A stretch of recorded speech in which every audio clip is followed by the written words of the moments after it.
बिस्मिल्लाहिर्रहमानिर्रहीम, अस्सलाम वालेकुम, नमस्कार, सत श्री अकाल and good evening. This is castle बारी फ्रॉम बारी लॉ एसोसिएट्स। दोस्तों, कैसे हैं आप? मैं उम्मीद करता हूँ जी आप सब अच्छे होंगे। आजकल सोशल मीडिया के ऊपर, खासकर टिकटॉक के ऊपर और बाकी भी मैं चैनल्स पे देख रहा हूँ, ਉਹ ਕਹਿੰਦੇ ਨੇ ਜੀ ਕਿ ਓਵਰਸੀਜ਼ ਡੋਮੈਸਟਿਕ ਵਰਕਰ ਦਾ ਵੀਜ਼ਾ ਖੁੱਲ ਗਿਆ ਹੈ। ਹੁਣ ਤੁਸੀਂ ਘਰ ਦੇ ਵਿੱਚ ਆਪਣੀ ਨੌਕਰਾਨੀ ਲਿਆ ਕੇ ਰੱਖ ਸਕਦੇ ਹੋ, ਤੁਸੀਂ ਕੰਮ ਵਾਲਿਆਂ ਨੂੰ ਲੈ आओगे, आप जो हैं वो अपना शेफ़ जो है वो उसको लेके आ जाएंगे, आप कुक के वीज़े निकल आए, ਹੁਣ ਘਰ 'ਚ ਕੰਮ ਵਾਲੀਆਂ ਆਉਣਗੀਆਂ। ਇੱਥੇ ਰੋਟੀ ਖਾਣ ਨੂੰ ਨਹੀਂ ਲੋਕਾਂ ਨੂੰ ਲੱਭਣ ਡਈ, लेकिन जो धोखेबाज हैं, चीटर जो हैं, वो ऑनलाइन इस तरीके से एडवर्टाइज़ कर रहे होते हैं, इस तरीके से वीडियोस को देते हैं कि जी के वो समझते हैं कि जी के शायद जो है ये बड़ा आसान वीज़ा है और ये क्या है। सो ये छोटा चैप्टर नहीं है। एक्चुअली मैं करना चाह रहा था, आज का जो वीडियो है ये जो victim of a modern slavery होती है और जो ह्यूमन ट्रैफिकिंग जिसको कहते हैं, दो चीज़ों पे मैं आज वीडियो करना चाह रहा था। लेकिन मैं आज की जो वीडियो है ये पहले हम इस पॉइंट के ऊपर करेंगे, ओवरसीज़ डोमेस्टिक वर्कर वीज़ा जो है वो क्या है, और इसी का जो पार्ट सेकंड होगा उसको मैं सेकंड वीडियो में जो है वो कल बात करेंगे कि ये जो मॉडर्न स्लेवरी जिसको कहते हैं वो क्या होती है, और क्या आप अगर किसी वीज़ा पे यूके में आते हैं तो क्या आप के साथ अगर कोई ज़्यादती करती है आपकी कंपनी जो है तो क्या आप ट्राइब्यूनल में जाते हैं, और इसको मॉडर्न स्लेवरी कहते हैं ग़ुलामी को, तो क्या ये मॉडर्न स्लेवरी में आता है, और ये जो ह्यूमन ट्रैफिकिंग होती है वो क्या होती है, ये जो इंसानी स्मगलिंग जिसको कहते हैं वो क्या होती है, उसके ऊपर कल बात करेंगे। लेकिन आज का जो चैप्टर जिसके ऊपर खप पई हुई है ऑनलाइन, और जिसकी वजह से लोग कहते हैं जी कि आज के बाद हम भी जो है घर च काम वाली रखांगे नाल ते जिहड़ा ना सफाइयाँ उनको करवावांगे। सो उनको बताना है कि ओवरसीज़ डोमेस्टिक वर्कर वीज़ा जो है वो क्या है। सो टेक्निकली अब क्या है कि you can apply for a visa to visit the UK with your employer if you number 1 live outside the UK, जो है आप यूके के बाहर से रहते हैं। Second, are a domestic worker in a private household, जो है प्राइवेट तौर पे आप घर में काम कर रहे हैं, have worked for your employer for at least 1 year, और जब आपने ये वीज़ा अप्लाई करना है आप उन्हीं के साथ जो है कम से कम 1 साल से जो है वो आप काम कर रहे हो। अच्छा, अब ये कौन लोग हैं जिनके साथ आप जो है ये वीज़ा अप्लाई कर सकते हैं। लेट्स से मैं ब्रिटिश हूँ, मैं अब यूके के बाहर किसी जगह पे मैं रहता हूँ, लेकिन मैं यूके का टैक्स पेयर भी हूँ, मैं यूके का सिटीज़न भी हूँ, और मैंने वहाँ पे अपना घर जो है मैंने बना के रखा हुआ है। आपको पता ही है, बहुत से जो हमारे गोरे दोस्त होते हैं वो क्या करते हैं, वो थाईलैंड में जाके रहना शुरू कर देते हैं। वो कहते हैं जी थाईलैंड ਦੇ ਵਿੱਚ रहना है, नाले थाइयाँ वेखी जाओ तो नाले उतों की लैंड वेखी जाओ। सो वो थाईलैंड में रहते हैं और वो वहाँ पे अक्सर लोग जो हैं वो अपना घर बना लेते हैं कि जी हमने वहाँ पे रहना है। वो फिर थाइयाँ वैसे भी जड़ियाँ ने बेचारियाँ छोटे कद्दां दियां होंदियां, वो जो फिर एक अद्धी लत्त गलत जगह पर वज जाती है ना, फिर ये डिसाइड करते हैं नहीं यार वापस जाना है। सो सेम ऐसे बहुत से लोग जो हैं वो कहते हैं जी हमने दुबई में सेटल होना है, दुबई में लाइफ गुजारते हैं, लेकिन उसके बाद 4 दिन के बाद, कुछ टाइम के बाद वो तंग आ जाते हैं, जिस वक्त उनको पता चलता है यहाँ पे कितने के ह्यूमन राइट्स हैं और यहाँ पे कितनी क्या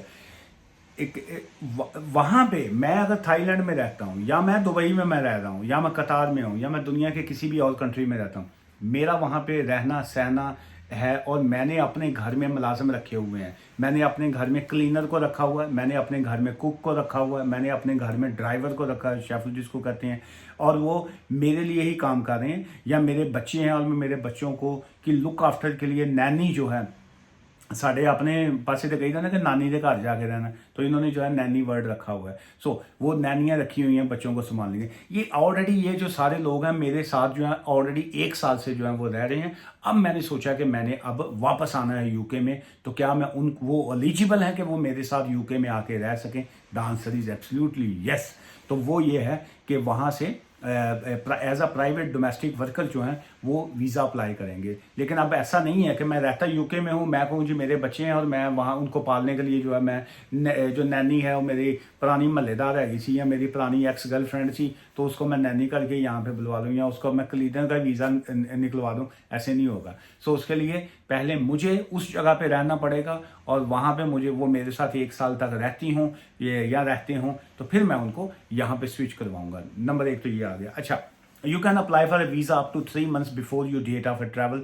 ऑब्वियसली जब भी कोई सा भी वीज़ा आपने अप्लाई करना हो या जब आपका ट्रैवल का मूड हो तो जहन में रखिए कम से कम 3 महीने पहले वीज़ा को अप्लाई किया करें, चूँकि बहुत सी एप्लीकेशन में लोग एक्सपेक्टेशंस अपनी रख लेते हैं कि इतनी टाइम में हमारा वीज़ा लगेगा, लेकिन वो डिले हो जाता है। सो इसलिए होम ऑफिस ऑलवेज कहता है कि आप 3 महीने कम से कम अर्लियर अप्लाई किया करें। इसकी ये जो ओवरसीज़ डोमेस्टिक वर्कर वीज़ा है इसकी कॉस्ट कितनी आती है? इसकी जो होम ऑफिस की फ़ीस है जी वो 637 पाउंड्स है जो आपने उनको फ़ीस पे करनी होती है। So how long you can stay on this visa, जो है आप इस वीज़ा के ऊपर कितना स्टे कर सकते हैं। सो उसमें यह है कि you can use this visa to visit the UK with your employer, जो टेक्निकली तौर पे वो मेरे चाहे मुलाजम है लेकिन मैं उनका बाय लॉ उनका एम्प्लॉयर बनता हूँ।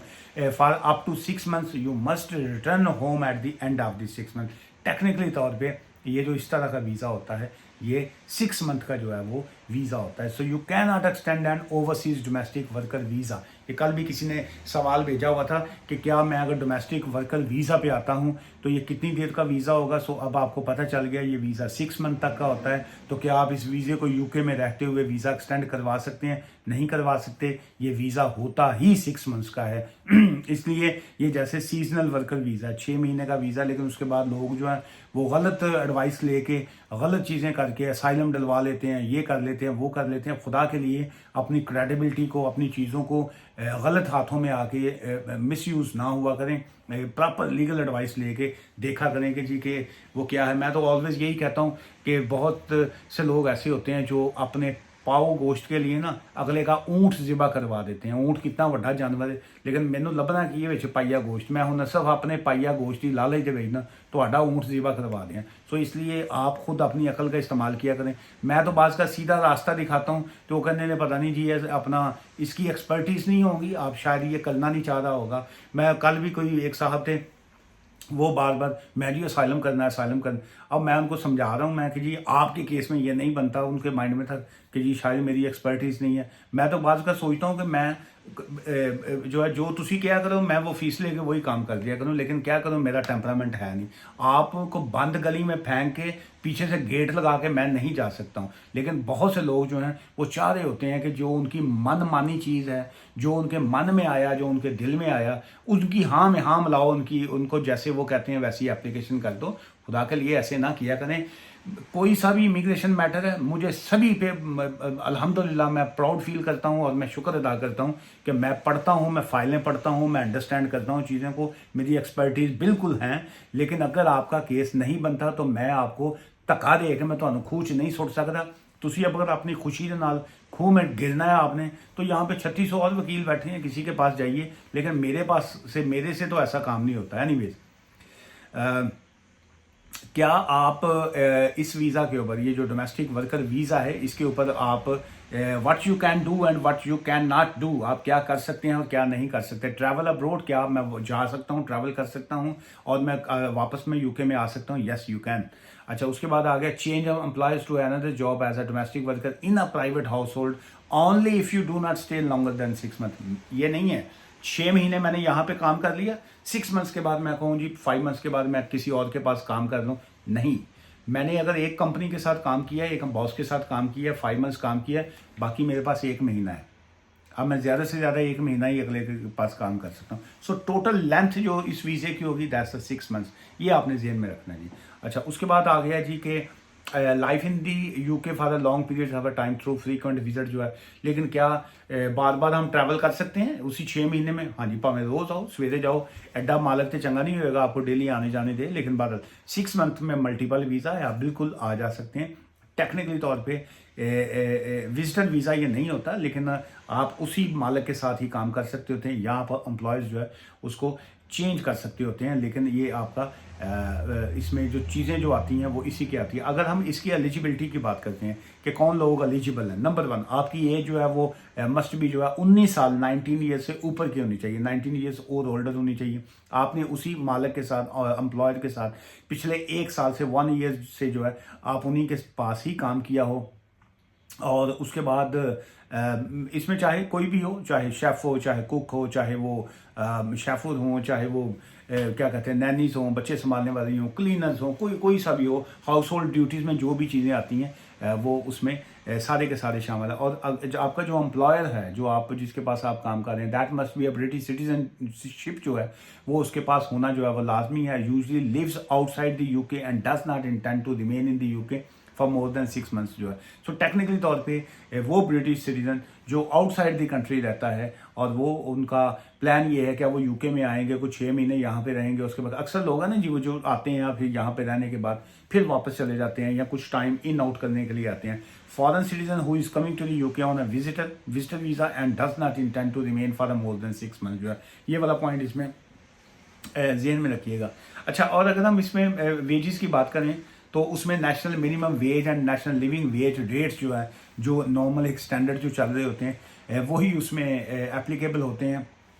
ऑब्वियसली जैसे ये आपको पता ही है अप्रैल 2020, वैसे इसके ऊपर मैं किसी दिन वीडियो करूंगा कि ये जो नेशनल स्टैंडर्ड ये जो लिविंग वेज है ये कितनी और कितने बनते हैं। जैसे अप्रैल 2024 के बाद की अगर हम बात करें 21 साल और इससे ऊपर के लोगों को जो है आपको मस्ट भी 11.44 पेंस जो है वो देना लाजमी है। 18 to 20 अगर किसी की एज है तो 8.60 पेंस है, अंडर 18 जो है वो 6.40 पेंस है, एंड ये जो अप्रेंटिसशिप वगैरह होती है उसके 6.40 पेंस है। सो बाय लॉ 21 साल के ऊपर के लोगों की जो है वो 11.44 पेंस है। लेकिन अनफॉर्चुनेटली यहाँ पे बहुत ब्लैकमेलिंग है, बहुत से लोग जो हैं बहुत बेशरम लोग होते हैं और वो कैश इन हैंड जब पैसे पे करते हैं ना तो वो कोई किसी को 5 पाउंड दे रहा है, कोई 6 पाउंड दे रहा है। लानत ऐसे लोगों के ऊपर। खुद रात को वो मशीन रखी होती है नोट गिनने के लिए और वो जो बेचारे 8-8 10-10 घंटे काम करते हैं उनको ये कैश इन हैंड की लालच में, सब इसलिए कि वो उनके पास डॉक्यूमेंट्स नहीं होते या कोई स्टूडेंट है 20 घंटे काम की इजाज़त है, ये उनको ब्लैकमेलिंग है, स्किल्ड वर्कर वीज़ा, ये वगैरह से कई लोग होते हैं उनको शर्म हया नाम तो चीज़ नहीं होती,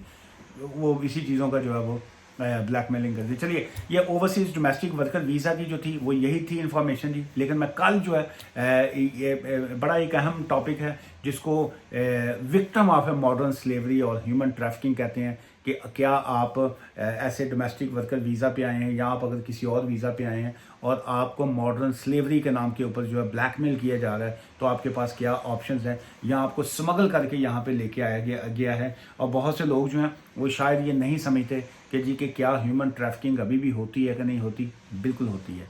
बहुत सी लड़कियाँ जो हैं, यंग लड़कियाँ जो हैं, उनको मुख्तलिफ़ तरीके से वरगला के, मुख्तलिफ़ तरीके से उनको सब्ज़ बाग दिखा के यहाँ पे स्मगल करके लेके आया जाता है अपने यूज़ के लिए और अपने मुख्तलिफ़ लोगों के इस्तेमाल के लिए। आज की इस वीडियो से मुझे इजाज़त दीजिए और मैं यहाँ पे सिर्फ़ और सिर्फ इन्फॉर्मेशन दे रहा हूँ, it's not a legal advice.